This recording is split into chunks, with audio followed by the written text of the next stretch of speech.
Hello, and welcome back to the Brighter podcast. My name is Chelsea. Hi, I'm BatSheva. My life is brighter thanks to BatSheva. And my life is super brighter thanks to Chelsea. We love sharing all of our tools and techniques, stories, and other things in our life that help us along the way. And so we're excited to share another perspective today. But before we do that, let's take a few deep breaths, center ourselves, come into the moment. So breathing in through the nose, calming, quieting energy, and breathing out anything that's ready to go. Another deep breath in the nose, filling up the belly, the ribs, the chest, and exhaling out the mouth, releasing all that's ready to be released. Last breath on your own, through the nose, filling all the way up, and exhaling out the mouth. Amazing. It's amazing what the breath can do. And today we're going to be talking about some other things, but breath kind of is the first thing that comes into our body. This is going to be the body episode and how we view and use health and diet and exercise and other modalities like cold plunging and pain and injury and putting ourselves through experiences in order to come out on the other side more connected, more liberated, more in tune with our bodies, and healthier overall. Love, love, love it. And as everyone who's heard our first episode knows, Chelsea and I met at a 10-day silent retreat. So she and I kind of bonded initially over the journey of breath and consciousness. So this is now bringing it to the physical. Before we hit the episode meat and potatoes, we wanted to share with our listeners regarding last episode, which was about choosing a word of the year for ourselves, something that's personal and resonates with us that we can go back to time and time again through the year, like a North Star, help us stay integrated with the path that we want to choose for ourselves. So Chelsea, how did that go for you so far? So far for me, it's been going really well. My two words are trust and balance. And I got the opportunity to have a pretty, I feel like intense is the wrong word because to me, intense seems kind of like cringy, but it was intense. It was emotional. It was deep with my mother, and it allowed, coming back to my words like trust and balance, reminded me to just trust that there's a reason, to trust that, we are in each other's lives, like there is something there, and to just trust that everything that's happening, all these conversations that we're having, that it's for a reason. And then balance, to kind of recognize taking the time. I don't know, I guess I kind of viewed it in a few different ways, like balancing my time with myself and what it is that I feel and is right for me, like deep down, and also the voices of others, especially parental roles in my life has been huge, always wanting to make people proud or for them to approve, for them to like and love all the things that I'm doing.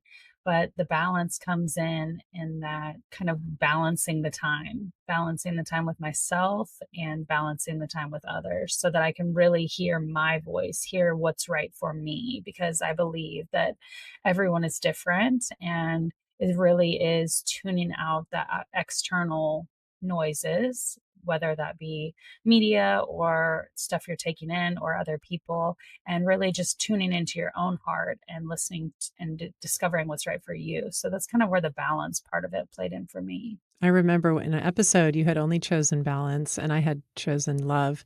And then later, I think when we spoke or in the dubs, the daily W's, you mentioned that you added that second word trust. And then I replied to you and I was like, yeah, I'm going to add that second word trust too, because it's just so amazing to think about all the time, trusting in the universe, trusting in the process, trusting in the universe.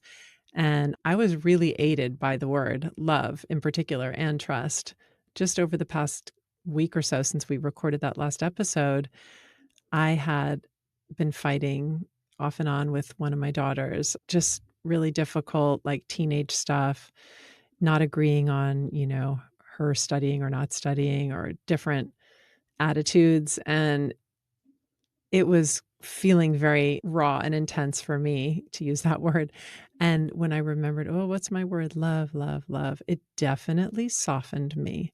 And it definitely affected the way I communicated with her and the way I became a little more open and a little more relaxed. And that made a big difference. We did not end that communication, and it happened a couple times, with as much intensity, not even close to what had been happening between us. And I also remember using it for like a difficult email I had to write to a family member. And then I remembered love and I thought, no, it's not difficult. I'm just going to infuse love. And I had like really divine inspiration how to write the email right after I remembered the words. So, yay for the word of the year. And if our listeners chose a word and it's not helping them yet, either try to bring it in more often, or maybe, you're welcome to switch up the words. So you don't have to choose one that's really going to work for you and help you. Exactly, exactly. Yes, you're allowed to change your mind. You're the one that's making your own rules here.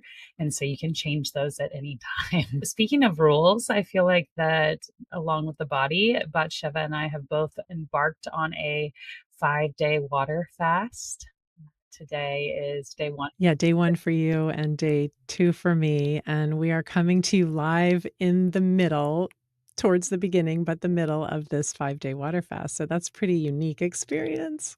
Yeah, we had come across another podcast that we like to listen to, the Know Thyself podcast, and Dr. Mindy Pels was on there, and we are all for all the things women. And she's talking about the benefits of fasting. And I've done multiple fasts before, but this time it feels like I know more about it, and it's for different reasons. And I've really taken the steps to prepare for the beginning of it and also for coming off of the fast, which is something different that I'd never done. Kind of, I had a misunderstanding, I guess, that I thought the reason why people were so strategic on how they broke the fast was because their stomach couldn't handle just like having food right away, which I was like, oh, mine can, like, it's no problem. But then I recognized how important it is to be reintroducing the, like, a slowly bringing your body back into it, but then also be reintroducing the correct bacteria for your microbiome. And so I'm just really excited to be doing this and having a little bit more intention and attention to the details. It also, not like I'd always done lemon water, which I was really diving into the autophagy part of it and the ketones and everything, and recognizing that it can affect it, like even just lemon. And so I've had cacao before in the past, and coffee and tea. And I think that at this time, as of right now, anyways, this time I'm just doing strictly water with salt. I did get some trace minerals drops that you can put in, and I did get some magnesium, like all unflavored, nothing in it but that, just like to help the electrolytes. But no other things are in them. And so, yeah, I'm really excited to see, as Dr. Mindy said, who, or one of the stories she used was excited to see who I am on the other end of these 5 days, who I become.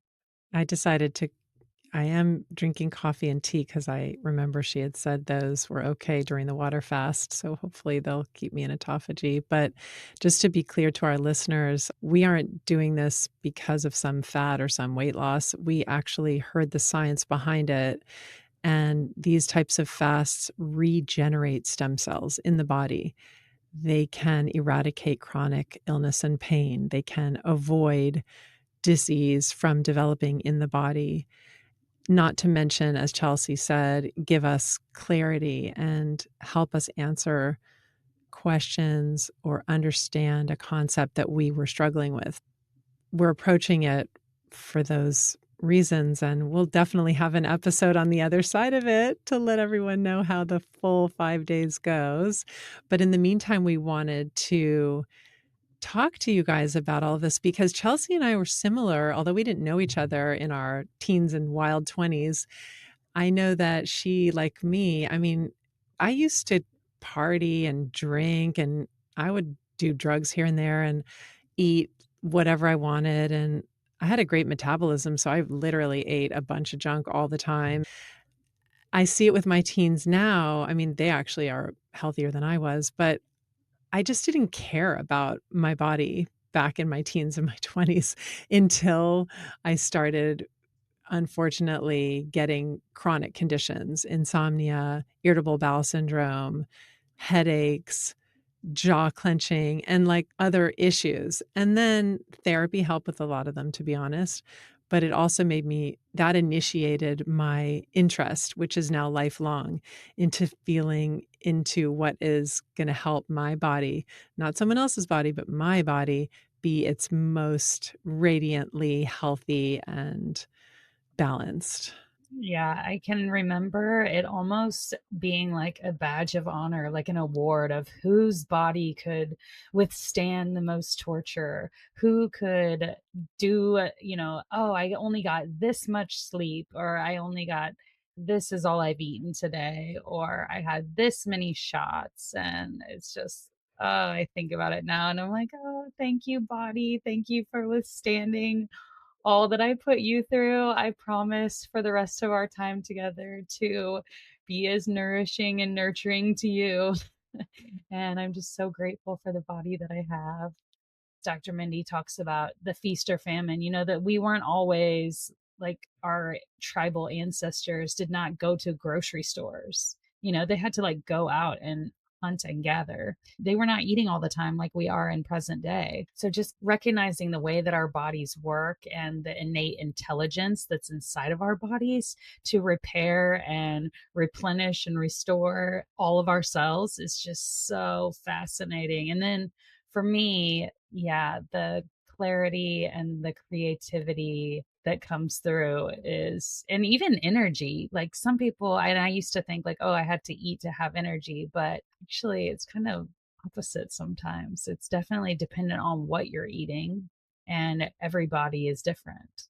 I know that you did soccer growing up and in college, and I always think about the fact that I didn't I wasn't very physical at all growing up. My sister was a professional dancer for a long while, and I had this competitive bone in my body where I love my sister, she's amazing, and she supports me with everything, but growing up, I was just like, "That's her thing, she's a dancer, so I'll do everything else. I'll act, I'll write, I'll do great at school, I'll blah, blah, blah, but she's the dancer." So I didn't really move my body or learn to move my body. I did play some soccer and some sports. I had the desire to be athletic, but I didn't have, like, amazing natural skills, so I never developed it.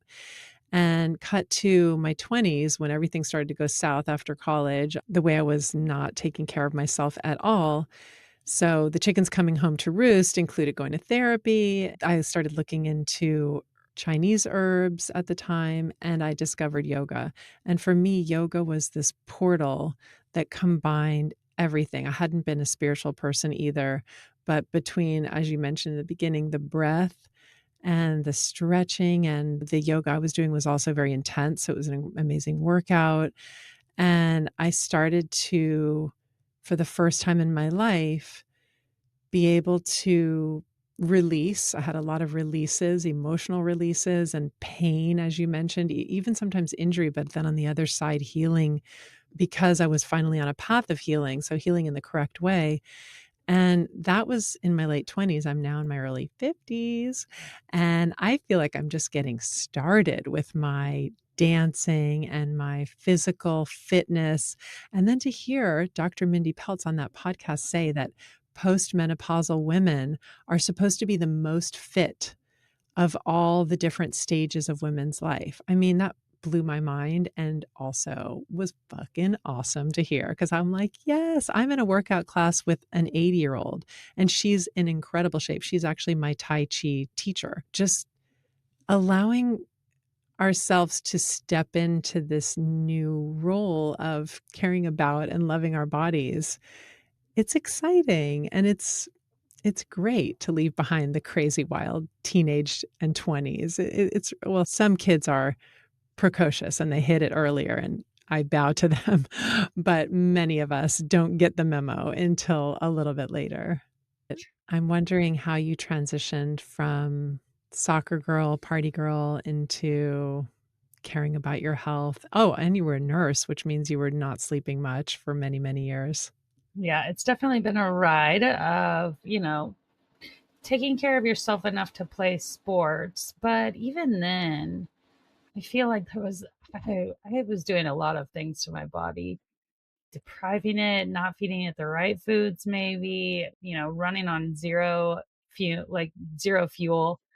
And then, yeah, nursing was kind of the same deal, like just fully giving my body and all my energy to my patients all the time. It was almost a competition then of who waited the longest to take a bathroom break or who was able to scarf their lunch down the fastest.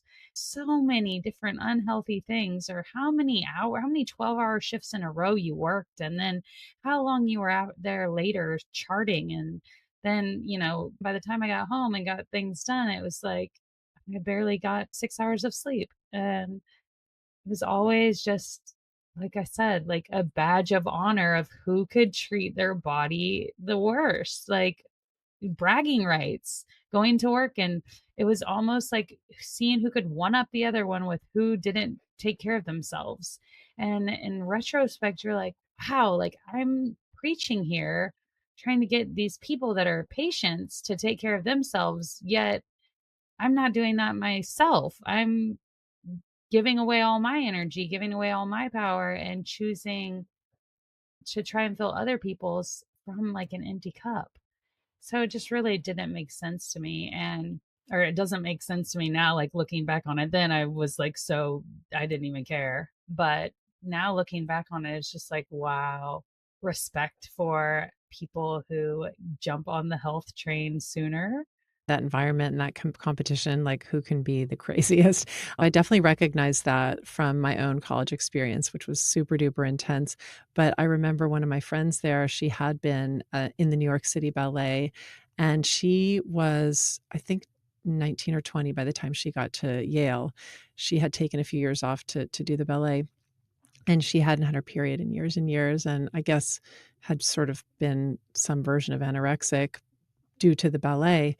And when she started to get healthy again in the school environment and eat and, you know, transition, she would tell us stories about how the ballerinas would basically encourage each other, like, "Oh, I just had only a half a grapefruit all day." And that was like the coolest thing, you know? I mean, it's just these environments that people get in. I mean, the ballet is this incredible, beautiful place. I definitely have a friend who she was a ballerina. She was a ballet dancer professionally in school and stuff. And she said that the mental toll that it put on her was insane. She's now a therapist.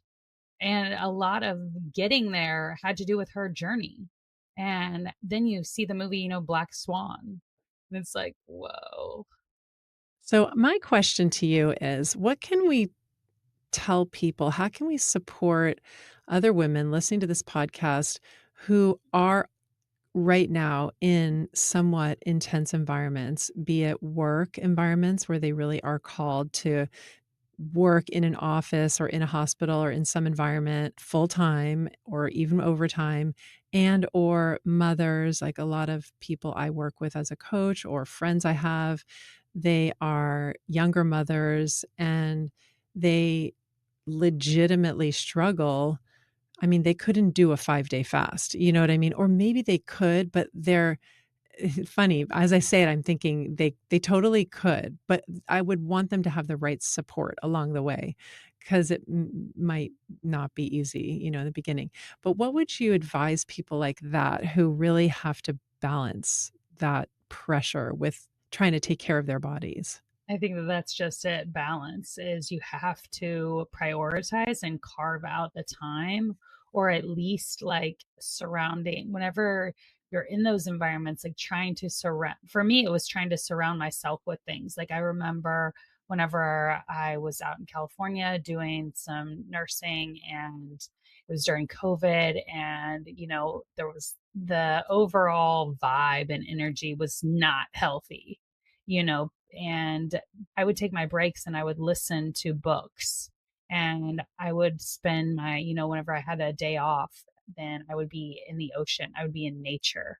I was making sure that the things that I was eating were healthy, and then hanging out with other people and finding people that are interested in the same thing, that want the same, have the same goals as you. Because, like you're saying, even with the ballet dancers, if you have a support system, it makes it so much easier. I mean, for this fast, we have five, it's a group of five of us, and we're doing it. And three of the five people are doing a 3-day fast, and then BatSheva and I are doing the 5-day fast. But it's just having that group, A, for accountability, and B, for being able to tell them what you're feeling, where you are, and to receive that support back of, seeing you, witnessing you, and encouraging you to make the right choice for yourself, whether that be breaking the fast or continuing, or, taking care of yourself, like whatever situation you're in, just having support.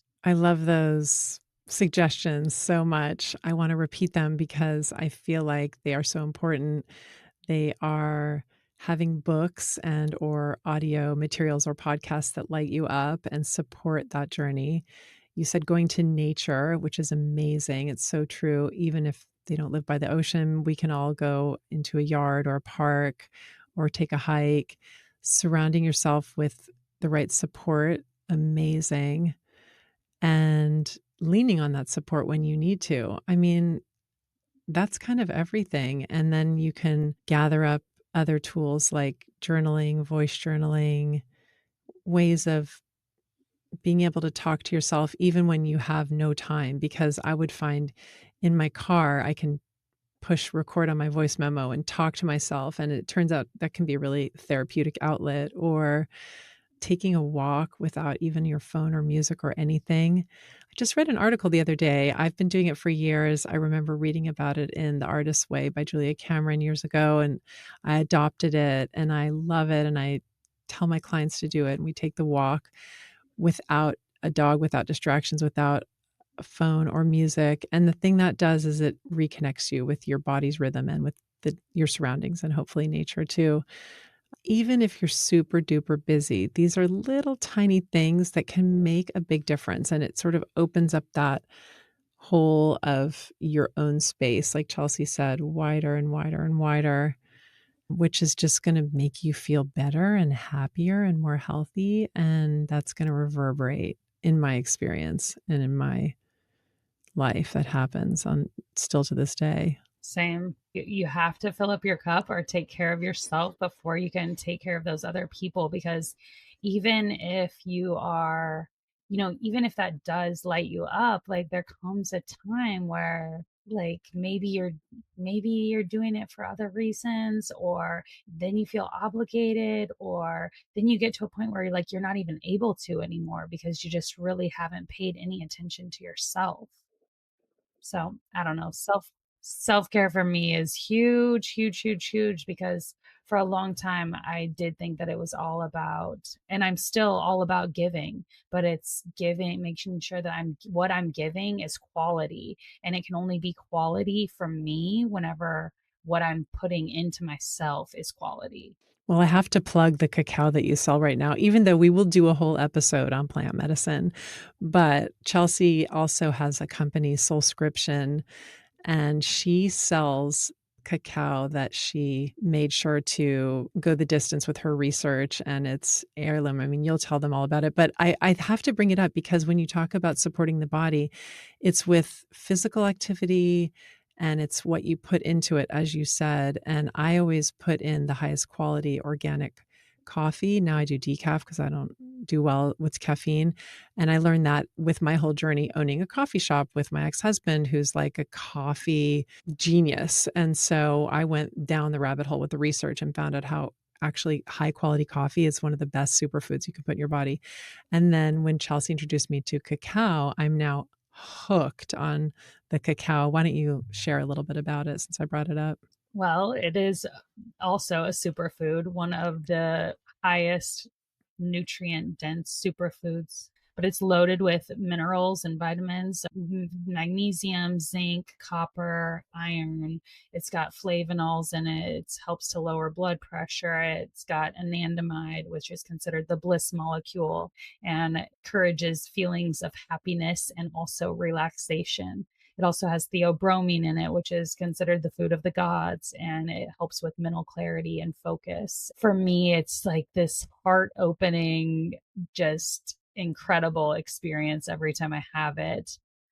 It's funny because we're talking about the body and kind of, what we have done to ourselves. And I went through a point where I was like, oh, it was like almost like I had to do something to earn to get the cacao. Like, oh, you have to do this for so long or something, and then you can have your cacao. And then I would have the cacao, and everything would just be easier and like more gentle and blissful. And my communication, which right now I haven't had any, and I honestly feel like it's harder to have this podcast without it. But part of the journey for me at this time. I mean, it's good to take a break, at least a day or two break a week. But yeah, it's amazing. I feel like whenever I have tough conversations or even intimacy, it's a plant, it's medicine, it's euphoric, it's amazing. My God, you are making me miss it right now. Maybe I shouldn't have brought it up during the fast. I know, I know. I love that cacao. Oh my God. The bliss molecule, no wonder, because that totally is what I experience when I enjoy my cup of cacao every day. And by the way, I don't take 2 to 3 days off every week. So what did you just say? Am I supposed to? 1 to 2.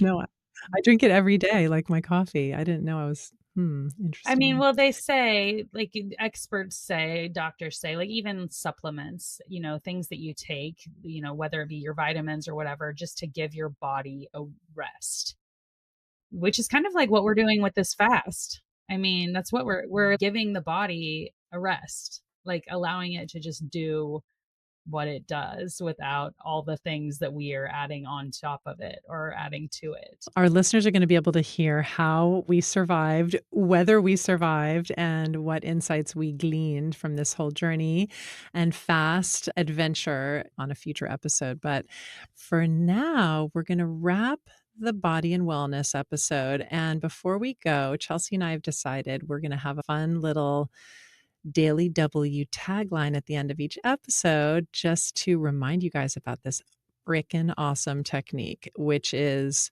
every day coming up with 3 wins, 3 wows, and 3 wishes. The 3 wins and 3 wows have to do with that particular day, or it could be the day before. And then your wishes can be from wishing for a good night's sleep to world peace and everything in between. So we decided we'll have a little fun with this technique. And Chelsea, do you want to do maybe 1 win, 1 wow, and I'll do a wish?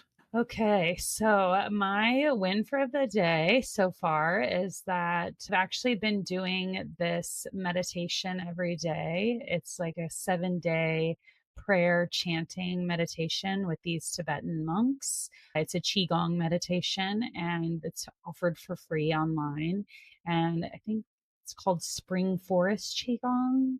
The win is that I've gotten to do it for the past 3 days, and it's been amazing, the energy that I can feel from it and the vibrations, and it's something that I'd never experienced before, so I'm really happy and grateful, or just happy that I've gotten to do it all 3 days. And wow for me is that we just got a ton of snow in Missouri, but the wow is that I'm really grateful. We didn't get as much as they called for. We were calling for like 14 or 20 inches. And I think that we ended up getting like 6, which is manageable. Still can get out in the vehicle, can still shovel all of that. And so, yeah, I'm grateful for the weather. The snow has allowed to come in and be cozy and to kind of slow down, like all of the neighborhood, the town, the city that I live in, everything's kind of slowed down. And so I'm grateful for that slow pace and also to have not gotten the full 20 inches. Love, love, love those. Thank you. And Chelsea shared that Tibetan monk meditation with me, and it's really cool. So thank you for sharing that with me. So my wish is got to be regarding my son. By the time this episode comes out, he will have already gone through his ankle surgery, but I'm taking this opportunity anyway to wish that my older 20-year-old son's surgery, which is happening tomorrow, goes beyond the surgeon's wildest expectations and keeps him safe and repairs everything that needs to be repaired, and that his recovery is smooth, smooth, smooth. Thank you. Beautiful. Yes. Thank you all for joining us. Thanks for tuning in and for giving us the opportunity to share our lives and all of our stories and everything with you. In order to make your day brighter, we love you.